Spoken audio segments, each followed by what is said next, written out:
Let's start with the famous Newshub one word challenge. One Oh, word gosh. to describe 2022. Oh, challenging.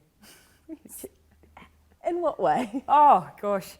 Do you know, I mean, politics is all about solving problems. I think the question just is the nature of them and how many you'll have. And it's fair to say we have, of course, had a few more unexpected ones, but it is part of what we do. Our job is to fix problems. It's what politics is all about. Yeah, it all began with those protests. I wonder if you could walk us through what that was like for you. Yeah, I think that probably was, for me, one of the most challenging parts of the year. I think if I was picking one that really stands out for me, that was incredibly difficult. And for everyone, I think New Zealanders found it very hard to see that happening on the grounds of our parliament.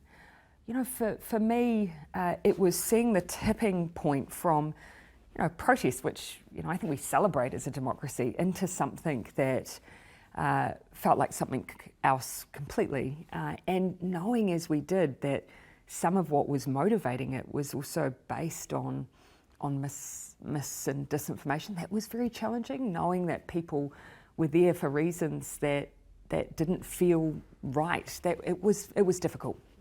I was quite scared. Like, I Yeah. stopped walking to work. Yes. Did you feel that way as well? Was it scary to you? Certainly I could see the level of feeling and the fact that it was a very volatile, and obviously we all ultimately saw that it did turn to violence, and you could feel that in the lead up.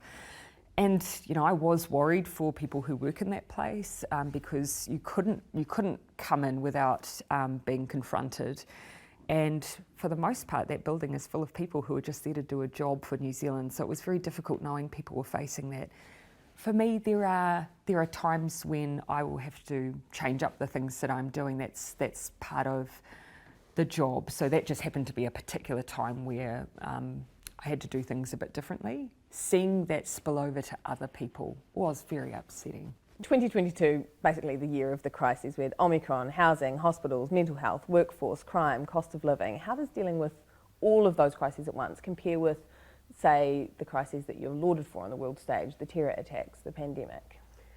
And here, you know, my reflection would be when you campaign, when you are making your pitch to New Zealanders, it is often about the challenges that are in front of you. And you're right, you know, the ones that we were very clear-minded and continue to be about is what we can do to turn around the housing crisis. And, you know, we're seeing now those record consents, you know, those thousands of public houses being built, was mental health. And here, I'm proud now that we've got an extra 500,000 sessions of primary mental health care being offered that didn't exist before.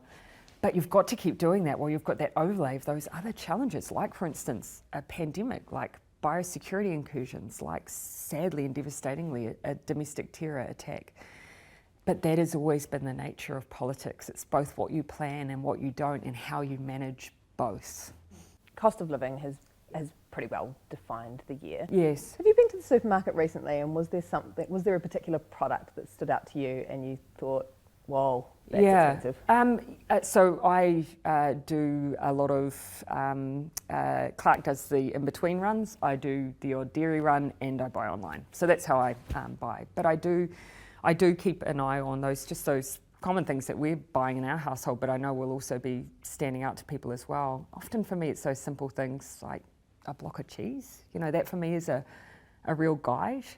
And for us, it's been the dual challenge, looking at, yes, inflation has, particularly cost of living, people do see it in that grocery bill, and thinking about what can we do to ease that now, but also our grocery bills have consistently been higher than what you'd see in Australia.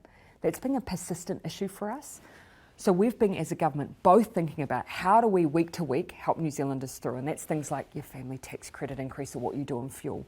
But at the same time, and this I think is a reflection of what our job is, how do we overall get food prices down for people? What do we do about the fact that the Commerce Commission says that our grocery sector is taking $1 million in excess profit every day because of the way our supermarket market is working in New Zealand?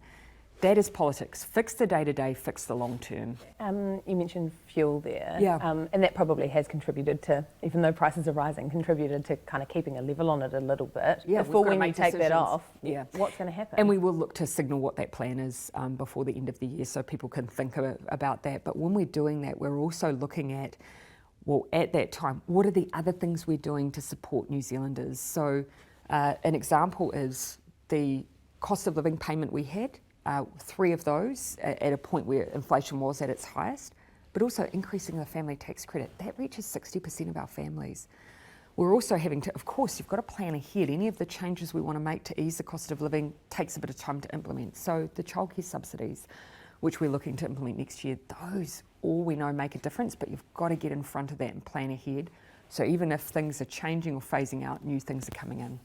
I sent a picture from someone that went to Palmerston North Hospital a couple of days ago, and they had a sign up that said, "There will be delays due to the hospital being full."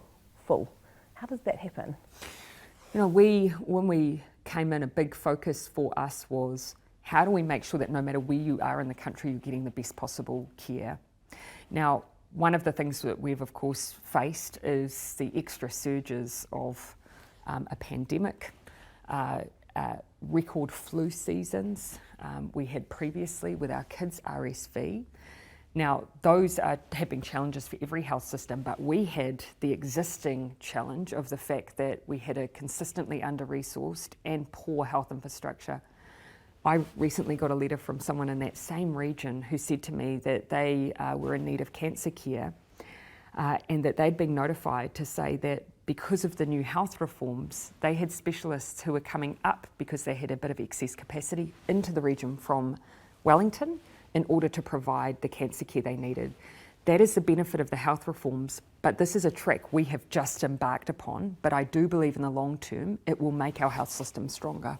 The Three Waters legislation is going through its 3rd reading today. Yes. How did it happen that Three Waters became more synonymous with co-governance than pipes?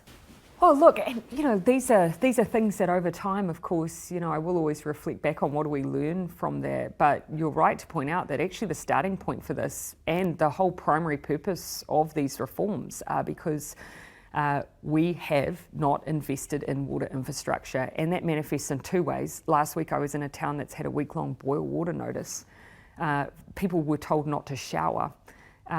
That's not the conditions people expect in New Zealand. But on top of that, as a government, well, we were presented with information that said if you do nothing, if you choose to walk away from fixing this issue, some people will face bills that could be as high as an additional $9,000. Now, I can't receive that information and in good conscience do nothing. So that was the motivation. What people have heard, I have to acknowledge, has been a big departure from what is at the core. And I'll always reflect on how can we improve in the future so that we don't have a debate that is not about the fundamentals of why we were needing to do that in the first place. Because how is it that New Zealanders haven't come along with you on that? Yeah, and look, there'll be lots of reasons for that. And we'll, of course, as I say, you know, we've got to always learn from these debates. We've got to always learn from these reform programs. The fundamentals of why we've done it, absolutely the right ones. And I often think if you had that chance to sit down with New Zealanders, I think that they would agree.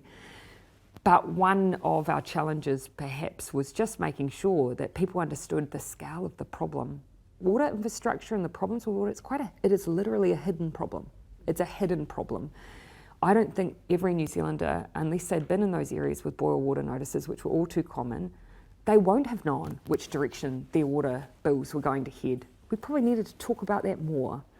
We didn't want to look like we were blaming anyone because it's actually across a number of governments, across a number of local government election cycles. It's no one group's fault we are here, but now we have to fix it. Looking forward to next year, do you think that do you think you've got too much on? Yes. Yeah, I do. One of the things that we've been talking about as a team is over the summer period, because it's very clear that for 2023, our focus has to be on the economic challenges that we have in front of us. Now, having spent a bit of time with international counterparts and having sat and listened to the IMF director, it's very clear to me that amongst all the unknowns of 2023, we actually know enough about the global economic environment to know that New Zealand will get through.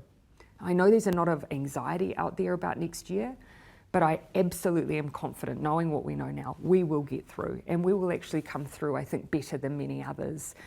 But in order to make sure we maintain an absolute focus on that, I do think we need to make sure that our agenda is very clear and that we're very focused. So over the summer, we will be thinking about areas that we can pare back. We'll be casting an eye over our spending as well, making sure, given we've already reduced from 34% of GDP down to 31%, that we keep looking at ways that we can maintain that focus. We could see you drop the likes of the merger. I haven't given particular direction here. I've said to the team, look, over summer, let's look across our portfolios, let's look across our areas and making sure that we're very clear-minded and clearly focused. And the one other area that you can expect is I've already signalled there will be a reshuffle in the new year.